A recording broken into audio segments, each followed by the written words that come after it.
This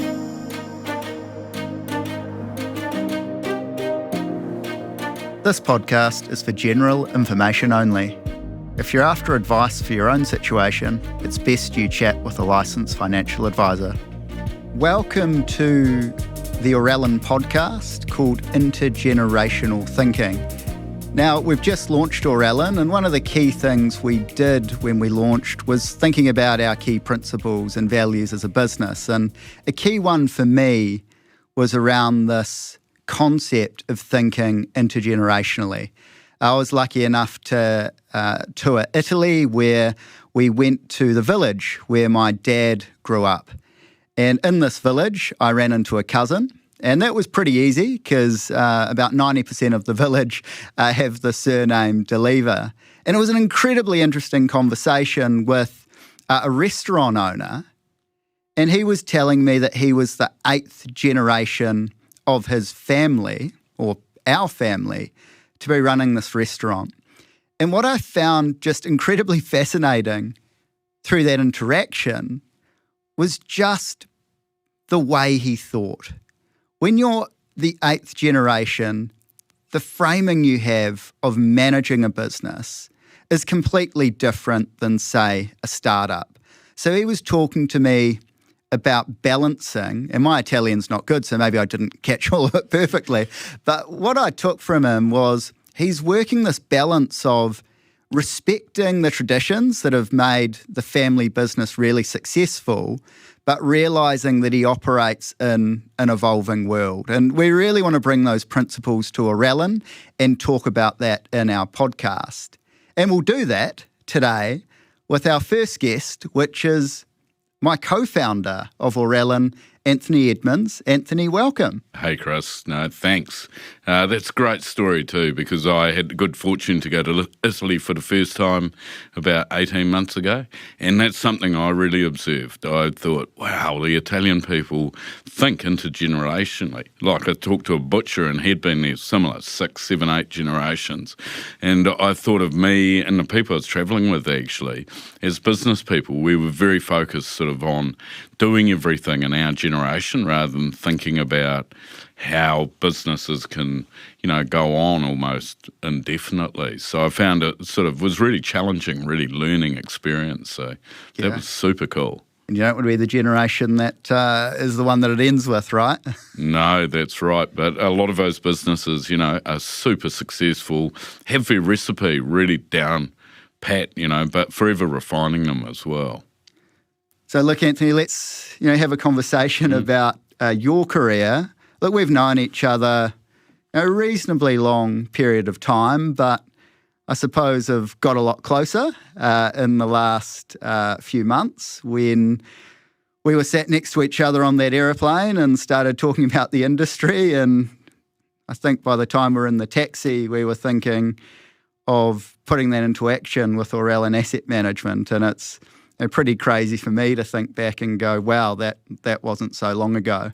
So part of that process, I've learned a little bit about you, and I thought, what better way of kicking off our podcast series than talking about your journey, because I think that's super interesting. And I'm just going to start right at the beginning, and because I didn't know this, I always thought you're kind of a Wellington boy, but brought up in Wanganui. Spent some time helping out the family in the business. I've learnt lots about you, but maybe you can tell people what's something about Anthony Edmonds that people don't know. Yeah. If I think about that, Chris, probably a story that I find almost hard to tell in some ways. But when I was at university at Lincoln, as I think I was just end of my second year at university, had the good fortune to win some money through Lotto. And I always hate this story because I didn't want that event to really define who I was. But I guess in some ways it did, because it straight away made me focus on wanting to learn about the investment management industry. In studying investments, I found something that I was really interested in because of a sort of combination of maths and, when you're valuing assets, things like bonds, I found really interesting. So I went from being a pretty average student at the time to being really good in terms of my studies and things. Did a degree in investment management. Big shout out to Lincoln. They still run really good investment courses for young people who are interested in our industry. And really that set me up really well to come into the investment industry because I had a great education, great background, good technical knowledge around understanding investments. And I guess, through the security of my situation and things, it also let me be a bit cheeky. My natural sort of personality as a disruptor came out in terms of that because I could be almost fearless in approaching work. So it was a really good background and introduction to the investment industry. And look, people know you obviously as the founder of InvestNow and what's now Fundrock and Hunter. But take us back a bit more to kind of where you started out and what actually brought you to that point where you were kind of brave enough to go, I see a real opportunity here with what was implemented investment solutions at the time, and then latterly InvestNow. Yeah, I worked through the corporate, through various corporates, which I think was just a really good apprenticeship for me in terms of the industry. Originally starting out at Southpack Investment Management was absolutely fantastic. We had a really small company, but full of really smart people, people like Robert Moss and Tom Rao, who went on to set up MMC, Slade Robinson, who's been instrumental in Devon, James Ring and John Phipps, who set up their own funds management business. Paul Harrison was another one who is at Salt. And I think, there was a big list of people in there who were great people, really good fun to work with. And we had a real free rein in terms of working. The business went through quite a rapid cycle of success and almost failure. And I learnt a lot through that. I learnt the value of working with really good people, continued to develop the technical skills I'd learnt at university in terms of my product knowledge, but also working with clients. They threw me in at the deep end, gave me some challenging clients to go and work with, and that was great. I actually, by nature, I'm quite a shy person in a funny way, or I guess I was bad at things like public speaking and things. And the good thing about the corporate is it taught me lots. They put me on speaking courses so that I could learn to present, which was fantastic. Later in my career through AMP Capital, I did a lot of senior leadership development, all sorts of stuff. I got to tour around the world looking at great investment management businesses and seeing what made them tick. And so I learnt a lot out of that. One of the big things I learned is the critical importance of working with great people. I truly believe that if you get someone who's, one of the best people in the industry for a job, they'll be 6 times more effective or productive than someone who's average, So I guess I've loved people, but I've fostered my relationships with people, in terms of the opportunity to work with them. You're one of those people, Chris. I remember meeting you when you were young in your career or in the investment management industry. Oh, I'm still young. Oh, absolutely. And straight away, formed a bond with you, stayed really close to you because I thought this is an interesting person. I think I've done that well. One of the studies that I did while I was on a corporate development thing was it was more academic. And I took a lot out of a book I read, which was Jim Collins' Good to Great. I probably skimmed it, being me. I probably didn't read it in detail. But there was this concept of the hedgehog principle, right, which is find the thing that you're world-class at that also drives your economic engine. And I sort of thought about that a lot, and I probably thought about it for about 4 or 5 years. And I used to think, for me, it's about my product knowledge, or is it about my sort of sales skills? But I came out thinking, actually, it's about access. It's about solving for access issues. And there's a real theme of that in terms of the businesses that I've developed in the past. Yeah, let's talk a bit more about your what's really shaped your approach to business, and perhaps go into some of the examples around Fundrock, Hunter.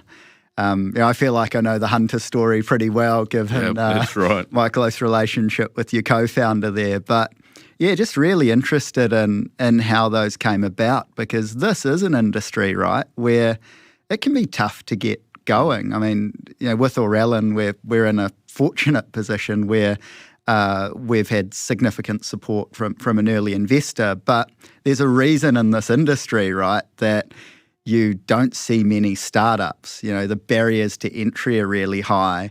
But when I look at you, I go, well, okay, this guy's... And actually, to be honest, when I was sitting there talking to my wife about whether we were going to start Aurellan together and take the plunge, a really good proof point for me was the fact that, Anthony's done it a few times, but actually it's still rare.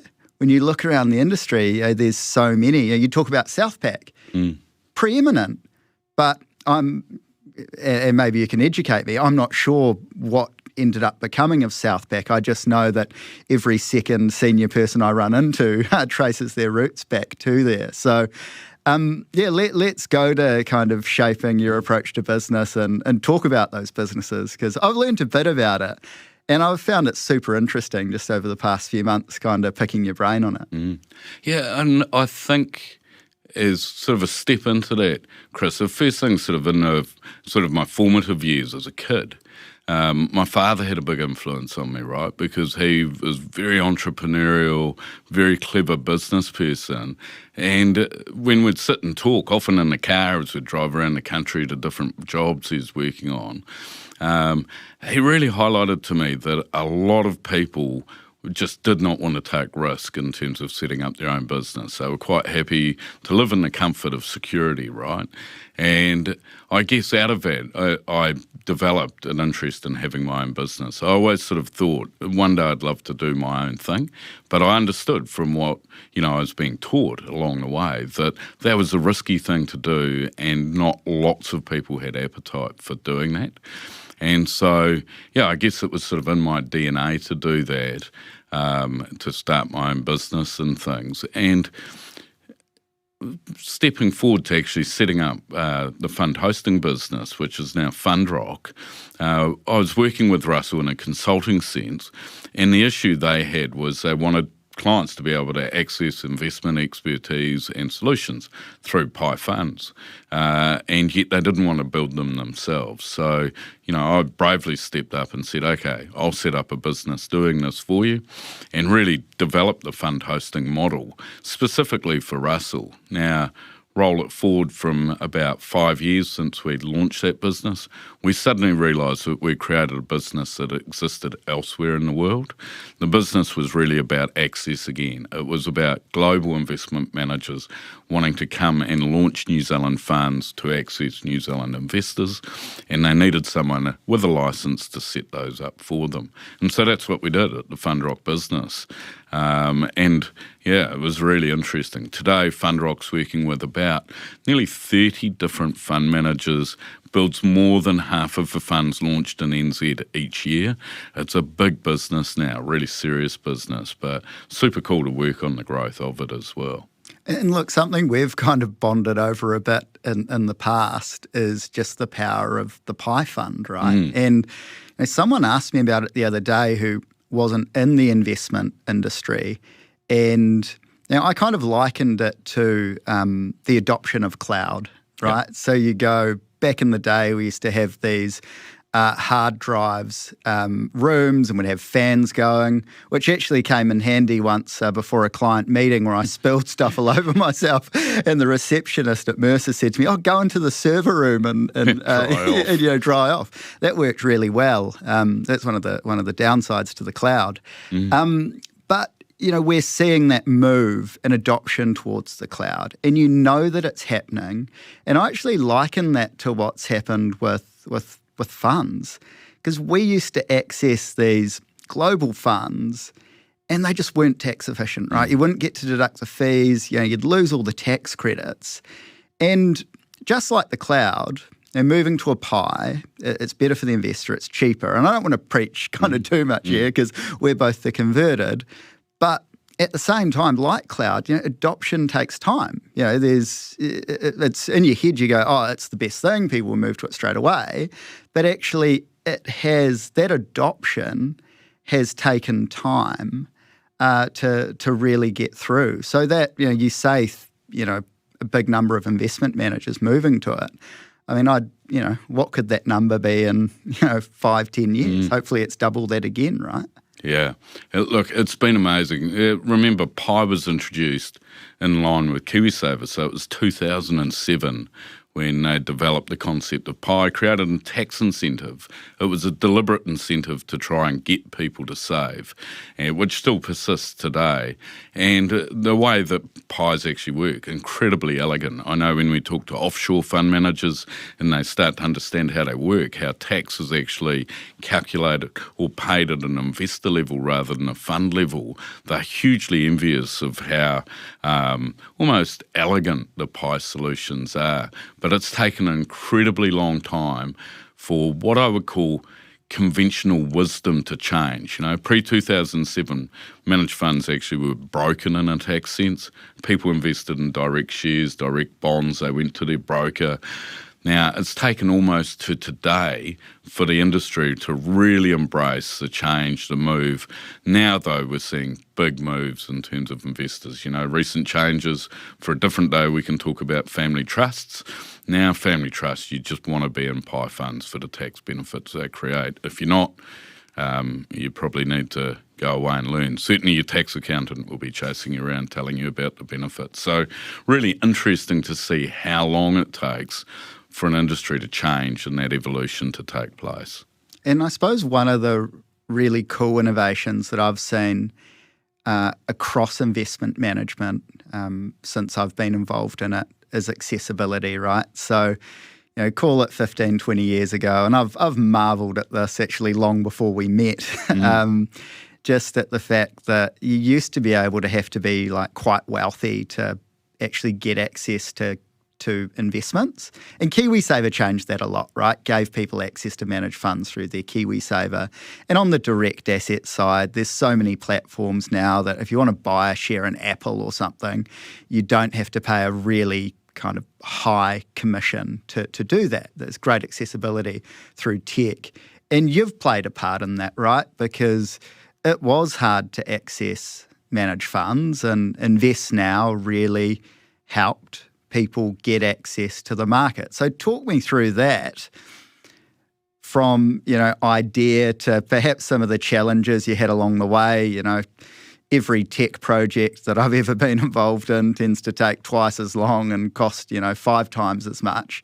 How did you go about building out that business? But what was the spark? We've actually never talked about what was the spark that lit up, you wanting to do InvestNow?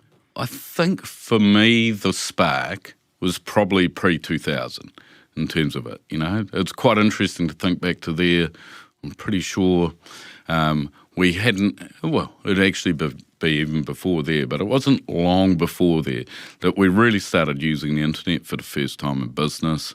I saw that and I went, wow, a platform that you can log on and see what your investment balance is in your fund would be really interesting. I actually talked to Rod Jury at the time about building essentially a platform like InvestNow, which he assured me was relatively easy to do. Now, I wandered off and got busy, focused on other things, my own career, having fun.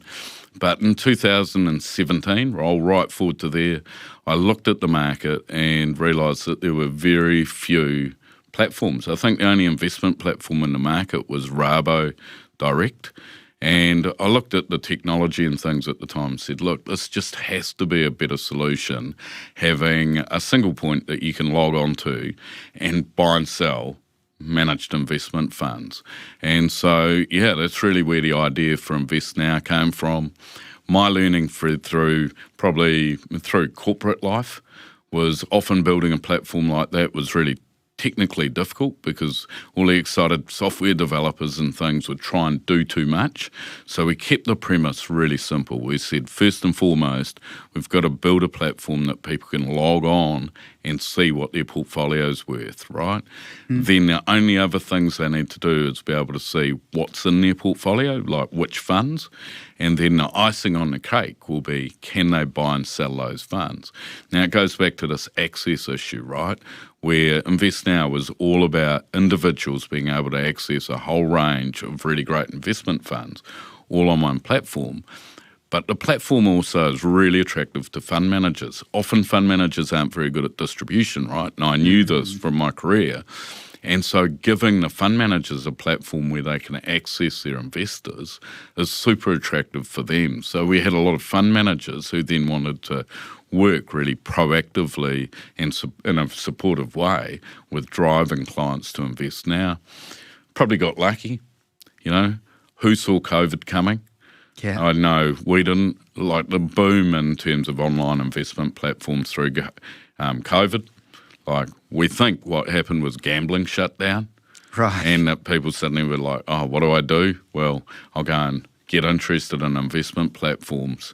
And so we saw a big surge in terms of popularity and things. But it was inevitable in my mind, Chris, because, it's fantastic in terms of empowering people to have the freedom to invest. That actually, as soon as I say it out loud, that was the catch cry of InvestNow as a platform. Today, InvestNow is running, about 40,000 clients, nearly $3 billion of assets, all with about, I think Mike's now got about 6 or 7 staff. It's a really cool, efficient, neat business to have started and, see grow. Yeah. The other thing just about COVID was it was a good experience for investors in the sense that markets kind of bottomed as we locked down. So in investing, and we'll talk about this in the future, one of the underappreciated things is that actually your starting point matters a lot, right? Yes. So if you're deploying capital in March 2020, you've just had a really good start, right? Because you got the bounce back, and that got a lot of people into investing, and it's helped them kind of be educated that, okay, there's a market downturn, it bounces back up, and my starting point kind of matters, and they've grown in confidence, right? So I think that is, when I look at the countries that have done really well, it's where there's good access to capital, but there's also where people have access to investment opportunities. And I love that about InvestNow and the other platforms, right, that have really kind of enabled this new generation of investing. And it's definitely when you go to a barbecue now, right, like you used to say, oh, I work in investments, and people go, move on to the next person because they're a bit more interesting. But now actually it feels like the industry has become more mainstream because more people get access to it, right? Yeah, and it was such a fun time as well because I remember, when we're imminently about to launch InvestNow, I ran into Brooke and Leighton from Sharesies, and they told me what they were doing in terms of having a share trading platform. And I sort of had to confess to them that actually I was going to be their competitor. And then further on, we ran into Kristen and Nat from Hatch, and at first I'd look at those other businesses and get quite excited that they were our competitors, but then we realised between ourselves really quickly that we were like, we're almost joined at the hip, and it was us fighting against the big established platforms and things like the banks and the old investment advisory industry as it was at the time. And so it was really neat to see those different businesses evolve and be really successful, because we quickly learned that their success was our success as well. And so that was a really interesting learning for me. Gareth Fleming, who I worked with at the time, was super smart, and he helped me see that, sort of dragged me back from my normal. I can be quite competitive as a person. I do like to win. It's something I only learned about myself in later life.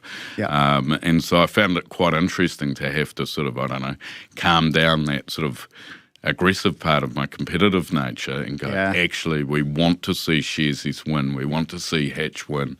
And it's fantastic to see the footprint that all of those businesses enjoy today. You see the growth in KiwiSaver.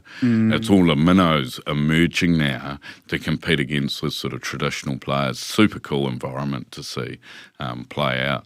Oh, and competition, disruption, sign of a healthy industry, right? I mean, 100%. I suppose we're living testament to that and what we're doing right now, right? Yeah, well, look at our industry at the moment. Private equity's coming in and buying into a whole lot of the fund managers, advisory business. That's really going to change the shape of the industry. Also, it highlights how those astute investors really see great opportunity in this sector. So fascinating for you and me to be now launching an investment management business where we're one of a few privately owned, focused, sort of independent fund managers in the business, but with the support of Wilshire from offshore, who are like a 1,000-pound gorilla in our corner as well.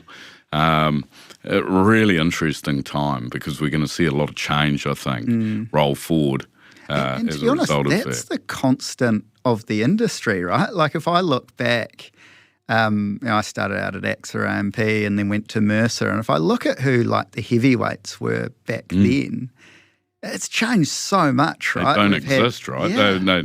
Just you don't see those brands anymore. Something like Milford, household name today, like back then, they weren't the superpower, but they've done an amazing job growing their business and doing really well for people, right? But it's not that long ago where if you look at the market structure, it was completely different. So I agree, 100%. When we look at that, what we're seeing today, it's one of those industries where you fast forward 5-10 years and you've got to have quite a vivid imagination to actually think about what does the industry look like. That in itself something I love about our industry.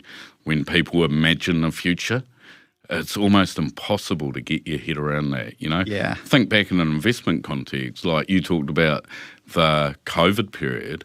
At the time, as we came into COVID, you could not see that this was going to be a point that markets really took off. We had markets collapse and everyone was panicking like nothing else. Yeah.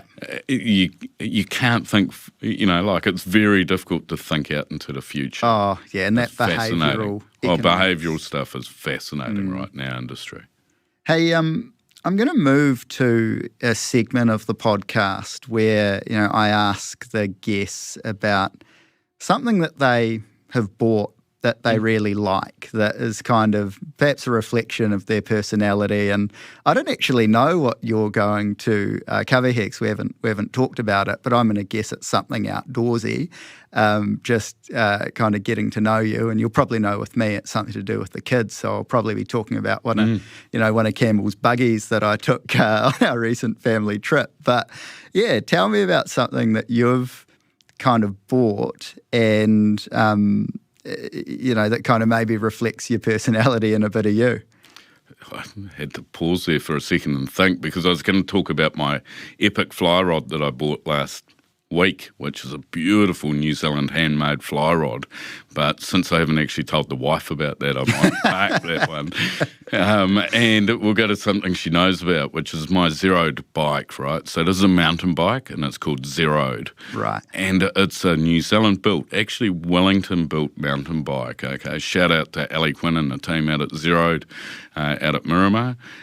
These are beautiful mountain bikes, but quite different because they've got what's called a pinion gearbox in them. So they haven't got all the usual, cluster of cogs and things running in them. They've got a carbon fibre belt driving them and the gearbox is built into the bottom of the frame. And so it's really unique as a concept. It's an old concept, but not often used in bikes, but runs incredibly well. That bike is beautiful to look at, incredible to ride, and made right here in Wellington. So it's something that, every time I get on it, I absolutely love riding. It's a great piece of machinery. And Kiwi made, right? Like it's absolutely. We all look out there at the moment, and Wellington. We're both based here in Wellington, and it's economic times are tough, right? So I love the aspect of supporting Kiwi businesses, and the reality is, Kiwi businesses. I absolutely believe in Kiwi ingenuity and the fact that Kiwis do some really cool stuff. I know we ran into each other at the High Tech Awards a few months back. And you look at what some Kiwis are doing and you go, this is just awesome going on in our backyard. But actually, we don't know about a lot of these businesses. So that's actually why this is why we wanted to do this segment, talk about something cool, because there's lots of cool things happening here. I love some of the business owners you run into and Wellington, a business that I'm a massive supporter of is the crew out at Panhead. What a great business, but a hard business to run as well. You've got to be really brave to run a business of that nature. It's got big capital investment, a whole lot of marketing, brand, quality of product. Fantastic to see like-minded people like that out there really creating epic businesses, amazing businesses. It creates a huge difference, right? Like we were talking about this the other day, but I look at Wellington and go, just in our antenatal group, just having people working at Xero, Weta workshops, you go,